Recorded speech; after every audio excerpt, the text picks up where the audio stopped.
Topic இந்த previous year கொஷினை வச்சு நீங்கள் கவர் பண்ணாதது இருக்கும், அந்த மாதிரி தனியாக நோட்டில் எழுதி வச்சுக்கோங்க.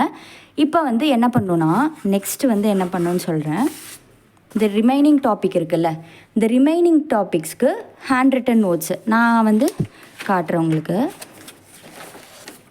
இந்த ரிமைனிங்காக அந்த கவர் ஆகாத பார்ட்லாம் நான் ஜஸ்ட் பாயிண்ட்ஸ் மாதிரி எழுதி வச்சுருக்கேன்.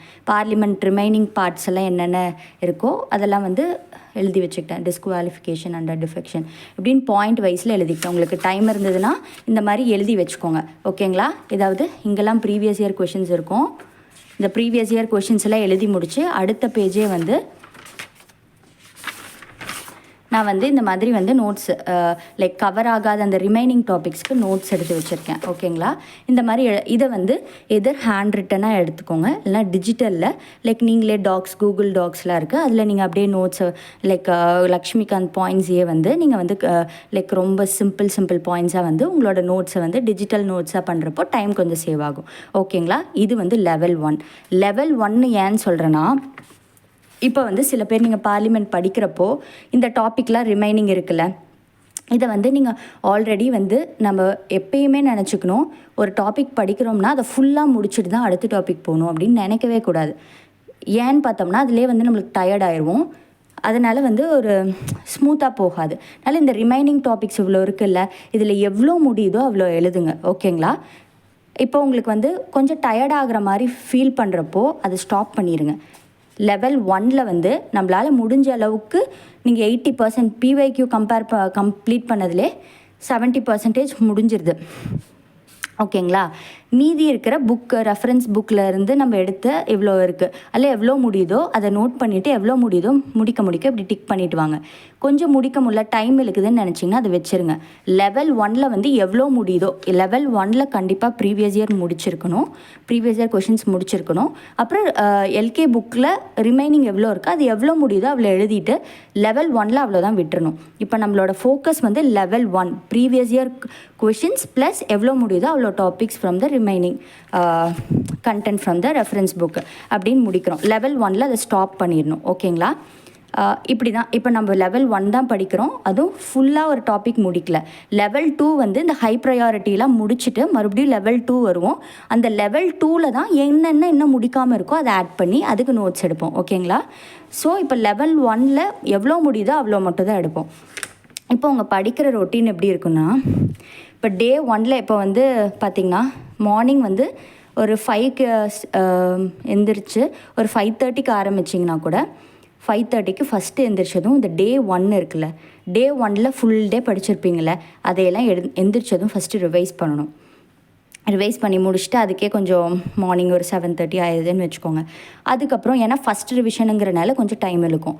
அதுக்கப்புறம் நல்லா பிரேக்ஃபாஸ்ட்லாம் முடிச்சுட்டு அன்னைக்கு டேவோட நோட் மேக்கிங் பண்ணுவீங்க. இதுக்கு என்ன படிக்க போகிறீங்கிறது டே 1 நைட்லேயே எடுத்து வச்சுருங்க, ஓகே?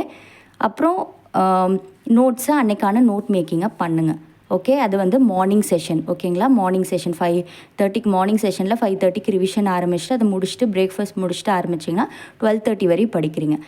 மத்தியான செஷன் 1:30லேருந்து எப்படி இருக்கணும்னா practice plus revision plus practice, ஓகேங்களா? அந்த ரிவிஷன் ப்ளஸ் ப்ராக்டிஸ் எப்படி இருக்கணும்னா உங்களோட prelims question bank and mains question bank எடுத்துக்கோங்க.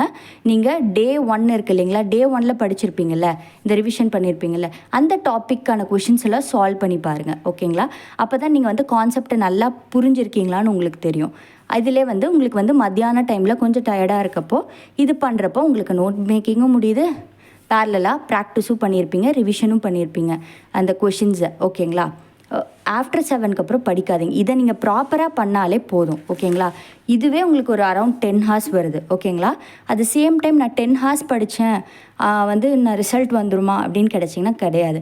Time is not equal to result. நீங்கள் எவ்வளோ குவாலிட்டியாக படிக்கிறீங்க, அதாவது நோட் மேக்கிங் பண்ணணும், ரிவைஸும் பண்ணணும், ப்ராக்டிஸும் பண்ணணும், அப்போ தான் ரிசல்ட் வரும். நான் நிறையா நேரம் படித்தேன் எல்லாமே கம்ப்ளீட் பண்ணேன் ரிசல்ட் வரலனா கண்டிப்பாக நீங்கள் வந்து இந்த பார்ட்டை பண்ணியிருக்க மாட்டீங்க. இந்த ப்ராக்டிஸ் ப்ரீவியஸ் இயர் கொஷின்ஸை பார்த்துருக்க மாட்டீங்க, ஓகேங்களா? 2 சினாரியோ இருக்குது. நீங்கள் எந்த சினாரியோவில் வரீங்கன்னு பாருங்கள், அதுக்கேற்ற மாதிரி கரெக்ட் பண்ணுங்கள். சினாரியோ 1 என்னென்னா நோட் மேக்கிங் நோட்டிஃபிகேஷன் வர வரைக்கும் நோட்ஸாக எடுத்துகிட்ருப்போம், ரிவிஷன் பண்ணியிருக்க மாட்டோம், ப்ரீவியஸ் இயர் கொஷினை ப்ராக்டிஸ் பண்ணியிருக்க மாட்டோம். ஆட்டோமேட்டிக்காக நோட்டிஃபிகேஷனுக்கு அப்புறம் பேனிக் ஆயிரும். ஒரு எப்படி கொஷின்ஸ் வரும்னு தெரியாதனால அந்த நோட்டிஃபிகேஷன் வந்தாலே ஒரு பயம் வரும். அந்த பயத்திலே படிக்க மாட்டோம். மறுபடியும் எடுத்த நோட்ஸையெல்லாம் விட்டுட்டு திரும்ப நோட்ஸ் எடுத்துகிட்டு இருப்போம். கண்டிப்பாக ரிசல்ட் நெகட்டிவாக தான் வரும். இங்கே எவ்வளோ 1 இயர் ஃபுல்லாக படித்த மாதிரி இருக்கும், ஆனால் படிச்சிருக்க மாட்டோம். சினாரியோ 2 நோட் மேக்கிங்கும் பண்ணியிருப்போம், கரெக்டாக ரிவைஸும் பண்ணியிருப்போம், ப்ராக்டிஸ் பண்ணதுலேருந்து என்னென்ன மிஸ்டேக்குன்னு ரிவ்யூ பண்ணியிருப்போம். ரிசல்ட் கண்டிப்பாக பாசிட்டிவாக வரும். நீங்கள் எந்த சினாரியோவில் இருக்கீங்கன்னு பார்த்துட்டு அதை கரெக்ட் பண்ணுங்கள். ஓகேங்களா? இந்த மாதிரி பேட்டர்னில் உங்களோட இந்த சொன்னல PYQ ப்ளஸ் இந்த லெவல் 1 ஆஃப் ப்ரிப்பரேஷன் இது இப்படி பண்ணுங்கள். ஓகேங்களா?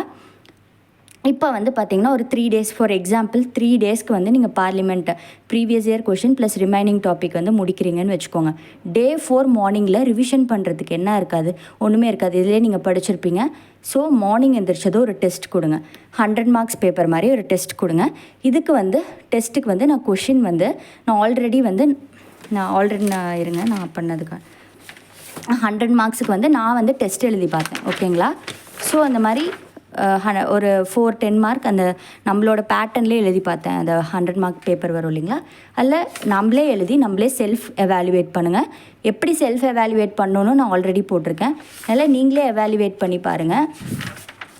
ஒருத்தர் டிபெண்ட் ஆகி இருக்காதீங்க. ஓகேங்களா? யாராவது கரெக்ஷன் பண்ணுறதுக்கு வேணும், நீங்களே எழுதி நீங்களே திருத்தி பாருங்கள். ஓகே, எழுதி பார்த்துட்டு நீங்களே ரிவ்யூ பண்ணி இதில் என்னென்ன மிஸ்டேக் இருக்குது அப்படின்னு நோட் பண்ணி வச்சுக்கோங்க. ஓகேங்களா?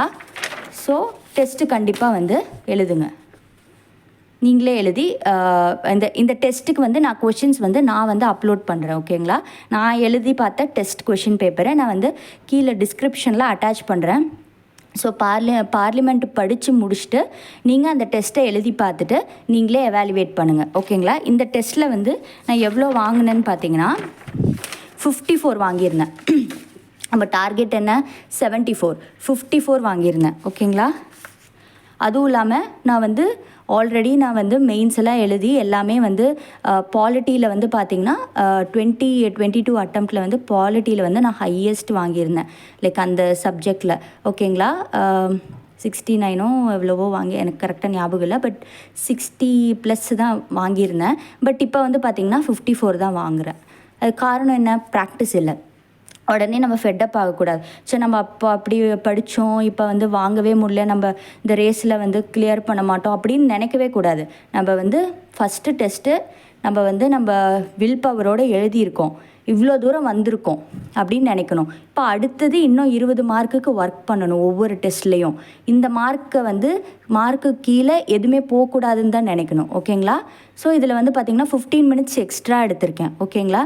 இதையெல்லாம் தான் நான் கரெக்ட் பண்ணணும். இந்த மாதிரி என்னென்ன மிஸ்டேக் பண்ணுறீங்களோ அதெல்லாம் எழுதி வச்சுக்கோங்க. ஓகே? ஸோ படிக்கிறீங்க, ரிவைஸ் பண்ணுறீங்க, ப்ராக்டிஸ் பண்ணுறீங்க, அதை ரிவ்யூ பண்ணுறீங்க. இந்த மாதிரி எல்லாமே பேரலாக போகணும். இதுதான் பார்லிமெண்ட்டு வந்து இப்படி தான் ப்ரிப்பேர் பண்ணணும். அதுவும் இல்லாமல் இட்ஸ் லெவல் 1. லெவல் 2க்கு நான் ஒரு நாள் டைம் கொடுப்பேன். இந்த பேட்டர்னில் நீங்கள் ப்ரிப்பேர் பண்ணுங்கள். ஏன்னா நீங்கள் எவ்வளோ நேரம் படிக்கிறீங்கன்னு எனக்கு தெரியாதனால நான் இதுக்கு இந்த டாப்பிக்கு இவ்வளோ டைம் அப்படின்னு வந்து என்னால் சொல்ல முடியாது. ஸோ நீங்களே வந்து ஒரு நாளைக்கு வந்து கண்டிப்பாக வந்து ஒரு ஃபுல் டே கொடுக்குறீங்கன்னா 10 கொஷின்ஸ் ஒரு கான்சென்ட்ரேட் பண்ணி எழுதுனீங்கன்னா 10 கொஷின்ஸ் வந்து எழுதலாம். ஓகேங்களா? அதை வச்சு 40னா ஒரு 40னா டோட்டலாகவே 40 கொஷின் எழுதுகிற மாதிரி இருக்காரு. 30 கொஷின் தான் இருக்கும். ஸோ 3 டேஸில் கண்டிப்பாக பார்லிமெண்ட் PYQ வந்து முடிச்சிடலாம். ஓகேங்களா? ஒரு 4 டேஸ்க்குள்ளே நீங்கள் முடிச்சிடலாம் பார்லிமெண்ட்டை. ஓகே? ஸோ இந்த மாதிரி கணக்கு போட்டுங்க. நீங்களே வந்து ப்ராக்டிக்கலாக கணக்கு போடுங்க. ஒரு நாளைக்கு எத்தனை கொஷின் எழுத முடியுதுன்னு கால்குலேட் பண்ணி அதுக்கேற்ற மாதிரி பண்ணுங்கள். இந்த மெத்தடில் பார்லிமெண்ட்டை படிச்சுட்டு ரிமைனிங் டாப்பிக்கை எழுதி வைங்க. எவ்வளோ முடியுதோ எழுதுங்க. நம்ம லெவல் 2ல் மீதியை வந்து கம்ப்ளீட் பண்ணலாம். ஸோ லெவல் 1ல் ஃபஸ்ட்டு பார்லிமெண்ட்டை நம்ம முடிக்கிறோம். இதை முடிங்க. நெக்ஸ்ட்டு நம்ம டெஸ்ட் எழுதுங்க. இதை படித்து முடிச்சுட்டு ரிவைஸ் பண்ணிவிட்டு நான் வந்து அட்டாச் பண்ணுற டெஸ்ட்டு பேப்பர்ஸ் வந்து எழுதுங்க. ஓகேங்களா? எழுதிட்டு நெக்ஸ்ட் டாபிக் ஃபண்டமெண்டல் ரைட்ஸ். நான் அடுத்த வீடியோவில் ஃபண்டமெண்டல் ரைட்ஸ் எப்படியெல்லாம் ப்ரிப்பேர் பண்ணலாம் அப்படிங்கிறத வந்து நான் உங்களுக்கு வந்து ஒரு வீடியோவாக உங்களுக்கு அப்லோட் பண்ணுறேன். உங்களுக்கு இந்த வீடியோஸ் வந்து யூஸ்ஃபுல்லாக இருக்கும்னு நினைக்கிறேன். உங்கள் ப்ரிப்பரேஷனுக்கு உங்களுக்கு பிடிச்சிருந்தால் லைக் பண்ணுங்கள், ஷேர் பண்ணுங்கள், சப்ஸ்கிரைப் பண்ணுங்கள். தேங்க்யூ.